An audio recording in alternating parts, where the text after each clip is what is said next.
Thérèse Raquin, chapitre 31. Un matin, Laurent, au lieu de monter à son atelier, s'établit chez un marchand de vin qui occupait un des coins de la rue Guéguenot. En face du passage, de là il se mit à examiner les personnes qui débouchaient sur le trottoir de la rue Mazarine. Il guettait Thérèse. La veille, la jeune femme avait dit qu'elle sortirait de bonne heure et qu'elle ne rentrerait sans doute que le soir. Laurent attendit une grande demi-heure. Il savait que sa femme s'en allait toujours par la rue Mazarine. Un moment, pourtant, il craignit qu'elle l'eût échappé en prenant la rue de la Seine. Il eut l'idée de rentrer dans la galerie, de se cacher dans l'allée même de la maison, comme s'il s'impatientait. Il vit Thérèse sortir vivement du passage. Elle était vêtue d'étoffe claire, et pour la première fois, il remarqua qu'elle s'habillait comme une fille, avec une robe à longue traîne. Elle se dandinait sur le trottoir d'une façon provocante, regardant les hommes, relevant si haut le devant de sa jupe, en la prenant à poignée, qu'elle montrait tout le devant de ses jambes. Ses bottines lacées et ses bas blancs, elle remonta la rue Mazarine. Laurent la suivit. Le temps était doux. La jeune femme marchait lentement, la tête un peu renversée, les cheveux dans le dos. Les hommes qui l'avaient regardée de face se retournaient pour la voir par derrière. Elle prit la rue de l'école de médecine. Laurent fut terrifié. Il savait qu'il y avait quelque part, près de là, un commissariat de police. Il se dit qu'il ne pouvait plus douter que sa femme allait sûrement le livrer. Alors il se promit de s'élancer sur elle si elle franchissait la porte du commissariat, de la supplier, de la battre et de la forcer à se taire. Au coin d'une rue, elle regarda un sergent de ville qui passait et il trembla de lui voir aborder ce sergent de ville. Il se cacha dans le creux d'une porte, saisi de la crainte soudaine d'être arrêté sur le champ s'il se montrait. Cette course fut pour lui une véritable agonie, tandis que sa femme s'étalait au soleil sur le trottoir, traînant ses jupes, nonchalant et impudique. Il venait derrière elle, pâle et frémissant, se répétant que tout était fini, qu'il ne pourrait se sauver et qu'on le guillotinerait. Chaque pas qu'il lui voyait faire lui semblait un pas de plus vers le châtiment. La peur lui donnait une sorte de conviction aveugle. Les moindres mouvements de la jeune femme ajoutaient à sa certitude. Il la suivait, il allait où elle allait, comme on va au supplice. Brusquement, en débouchant sur l'ancienne place Saint-Michel, Thérèse se dirigea vers un café qui faisait alors le coin de la rue Monsieur-le-Prince. Elle s'assit au milieu d'un groupe de femmes et d'étudiants à une des tables posées sur le trottoir. Elle donna, familièrement, des poignées de main à tout ce monde. Puis, elle se fit servir une absinthe. Elle semblait à l'aise. Elle causait avec un jeune homme blond qui l'attendait sans doute là depuis quelque temps. Deux filles vinrent se pencher sur la table qu'elle occupait et se mirent à la tutoyer de leurs voix enrouées. Autour d'elle, les femmes fumaient des cigares, les hommes embrassaient les femmes en pleine rue, devant les passants qui ne tournaient seulement pas la tête. Les gros mots, les rires gras arrivèrent jusqu'à Laurent, demeuré immobile de l'autre côté de la place, sous une porche cochère. Thérèse eut achevé son absinthe. Elle se leva, prit le bras du jeune homme blond et descendit la rue de la Harpe. Laurent les suivit jusqu'à la rue Saint-André-des-Arts. Là, il les vit entrer dans une maison meublée. Il resta au milieu de la chaussée, les yeux levés, regardant la façade de la maison. Sa femme se montra un instant à une fenêtre ouverte du second étage, puis il crut distinguer les mains du jeune homme blond qui se glissaient autour de la taille de Thérèse. La fenêtre se ferma. Avec un bruit sec, Laurent comprit sans attendre davantage. Il s'en alla tranquillement, rassuré, heureux. « Bah, se disait-il en descendant vers le quai, cela vaut mieux. Comme ça, elle a une occupation, elle ne songe pas à mal. Elle est diablement plus fine que moi. » Ce qui l'étonnait, c'était de ne pas avoir eu le premier, l'idée de se jeter dans le vice. Il pouvait y trouver un remède contre la terreur. Il n'y avait pas pensé parce que sa chair était morte et qu'il ne sentait plus le moindre appétit de débauche. L'infidélité de sa femme le laissait parfaitement froid. Il n'éprouvait aucune révolte de sang et de nerfs à la pensée qu'elle se trouvait entre les bras d'un autre homme. Au contraire, cela lui paraissait plaisant. Il lui semblait qu'il avait suivi la femme d'un camarade et il riait du bon tour que cette femme jouait à son mari. Thérèse lui était devenue étrangère à ce point qu'il ne l'entendait plus vivre dans sa poitrine. Il l'aurait vendue et livrée 100 fois pour acheter une heure de calme. Il se mit à flâner, jouissant de la réaction brusque et heureuse qui venait de le faire passer de l'épouvante à la paix. Il remerciait presque sa femme d'être allée chez un amant lorsqu'il croyait qu'elle se rendait chez un commissaire de police. Cette aventure avait un dénouement tout imprévu qui le surprenait d'une façon agréable. Ce qui lui de plus clair dans tout cela, c'est qu'il avait eu tort de trembler.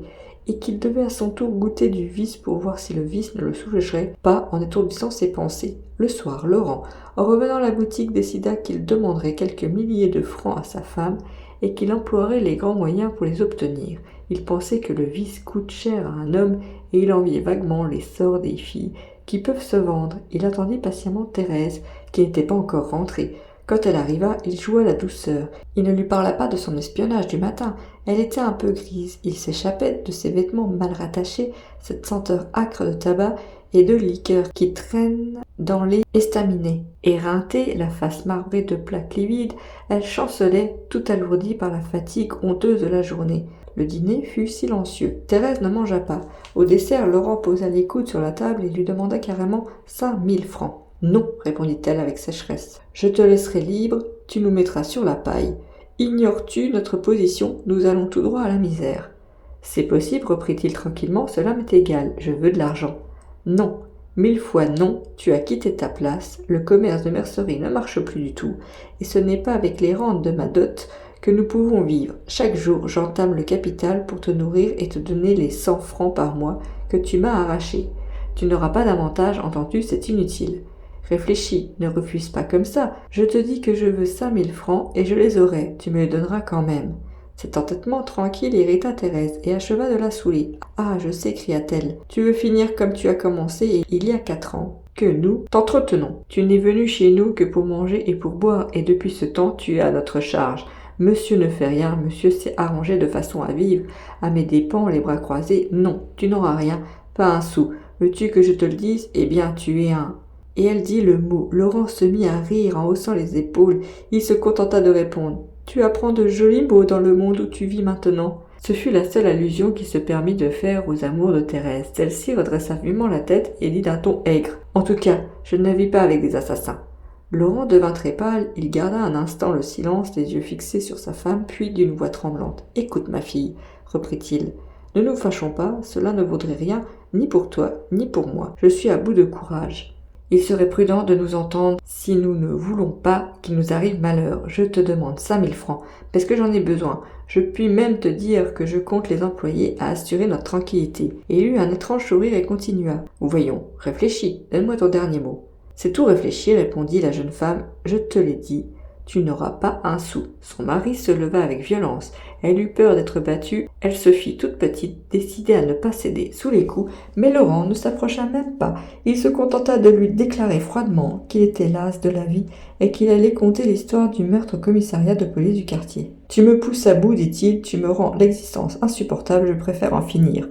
Nous serons jugés et condamnés tous deux, voilà tout. » « Crois-tu me faire peur ?» lui cria sa femme. « Je suis tout aussi lasse que toi. C'est moi qui vais aller chez le commissaire de police. Si tu n'y vas pas... » « Ah bien, je suis prête à te suivre sur l'échafaud. Je n'ai pas ta lâcheté. Allons, viens avec moi chez le commissaire. » Elle s'était levée, elle se dirigeait déjà vers l'escalier. « C'est cela, balbutia Laurent. Allons-y ensemble. » Quand ils furent descendus dans la boutique, ils se regardèrent inquiets et effrayés. Il leur sembla qu'on venait de les clouer au sol. Les quelques secondes qu'ils avaient mises à franchir l'escalier de bois leur avaient suffi pour leur montrer dans un éclair les conséquences d'un aveu. Ils firent en même temps les gendarmes, la prison, la cour d'assises, la guillotine, tout cela brusquement et nettement. Et au fond de leur être, ils éprouvaient des défaillances. Ils étaient tentés de se jeter aux genoux l'un de l'autre pour se supplier de rester, de ne rien révéler. La peur, l'embarras, les tinrent immobiles et muets pendant 2 ou 3 minutes. Ce fut Thérèse qui se décida la première à parler et à céder. « Après tout, dit-elle, je suis bien bête de te disputer cet argent. Tu arriveras toujours à me les manger un jour ou l'autre. Autant vaut-il que je te les donne tout de suite. » Elle n'essaya pas de déguiser davantage sa défaite. Elle s'assit au comptoir et signa un bon de 5 000 francs que Laurent devait toucher chez un banquier. Il ne fut plus question de commissariat ce soir-là. Dès que Laurent eut de l'or dans ses poches, il se grisa, fréquenta les filles, se traîna au milieu d'une vie bruyante et affolée. Il découchait, dormait le jour, courait la nuit, recherchait les émotions fortes, tâchait d'échapper au réel.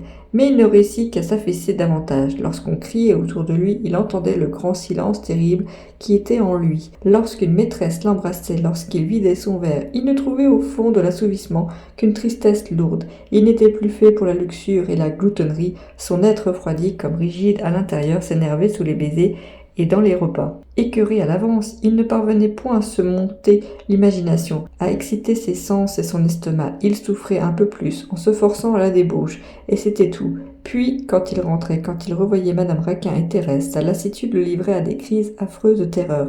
Il jurait alors de ne plus sortir, de rester dans sa souffrance pour s'y habituer et la vaincre.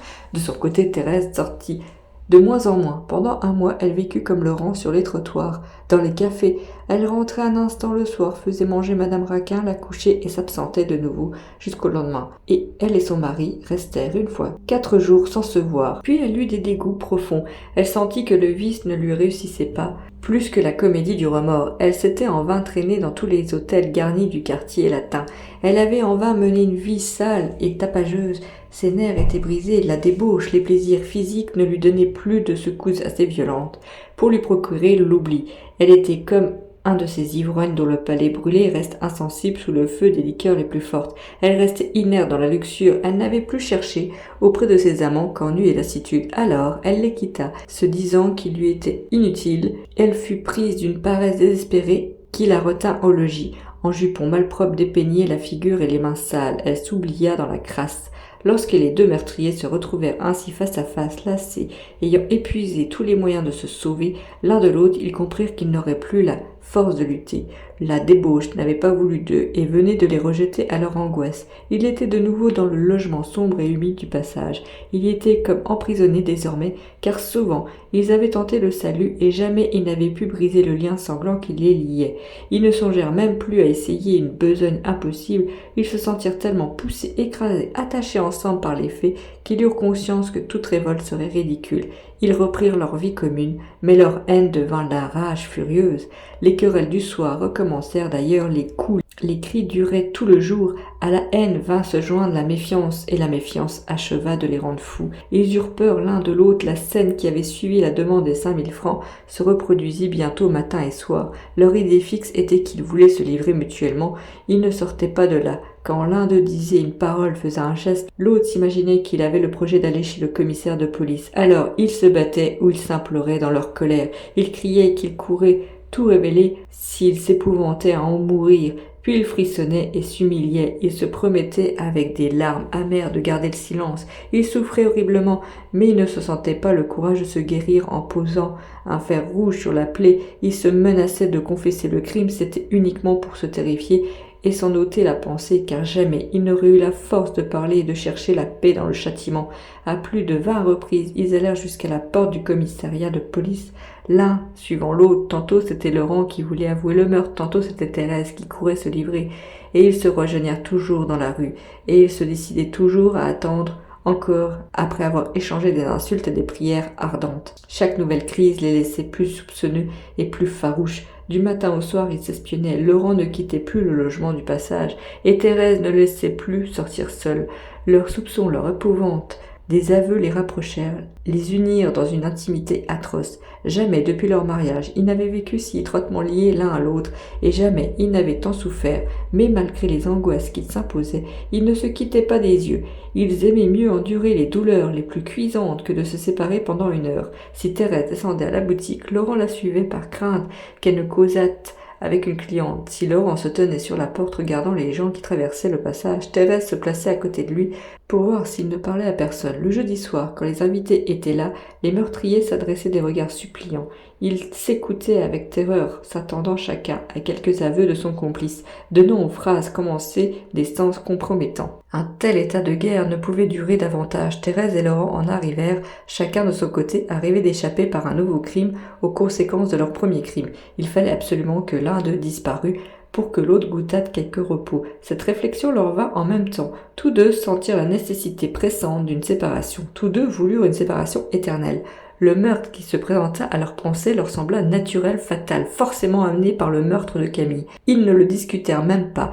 Ils en acceptèrent le projet comme le seul moyen de salut. Laurent décida qu'il tuerait Thérèse, parce que Thérèse le gênait, qu'elle pouvait le perdre d'un mot et qu'elle lui causait des souffrances insupportables. Thérèse décida qu'elle tuerait Laurent pour les mêmes raisons.